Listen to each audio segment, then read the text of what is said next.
Hello YouTube, I'm Arend Peter. This is the second video in a series where we're trying to discover how to become informed. Last time I mentioned there are several big questions in life, and there are several groups of people that are passionate about each one. But it's difficult to find people who are passionate across all the issues. These passionate people often get frustrated and say ignorance is bliss. But in reality, ignorance is also inevitable. Throughout life, we make decisions regarding which areas to specialize in.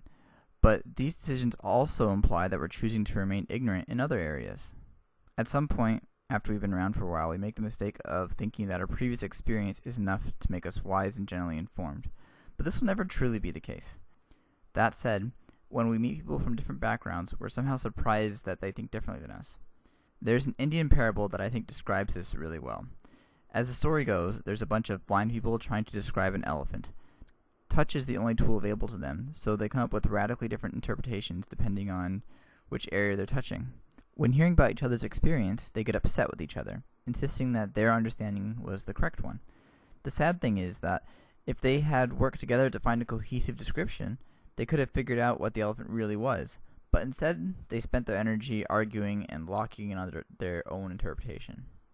How do we avoid this situation? I think the first step is recognizing that we're ignorant. If we could just be comfortable saying, I don't know, then opening up to other perspectives will be a lot easier. Once our ignorance has been established, becoming informed isn't really that complicated. We just need to spend time studying the topic, and whenever we meet someone with conflicting opinions, we should see this as an opportunity to learn more about a different perspective. That said, there are still some other barriers we need to overcome before we can become informed. One of those is that the sheer amount of topics can be understandably intimidating. I'll be making a video about that later. The other more important barrier is that we as humans often have a very self-centered focus. Our own selfishness is often one of the biggest barriers towards becoming informed.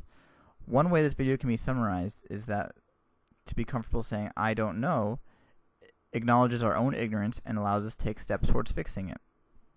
In the same way, becoming comfortable saying I don't care acknowledges our own selfishness and similarly allows us to fix it. We'll be talking more about selfishness in the next video. For today's additional resources, I'm recommending a Wizecrack video which also talks a bit about ignorance and covers it from an angle of how media can make it worse. So go ahead and check that out in the description if you're interested.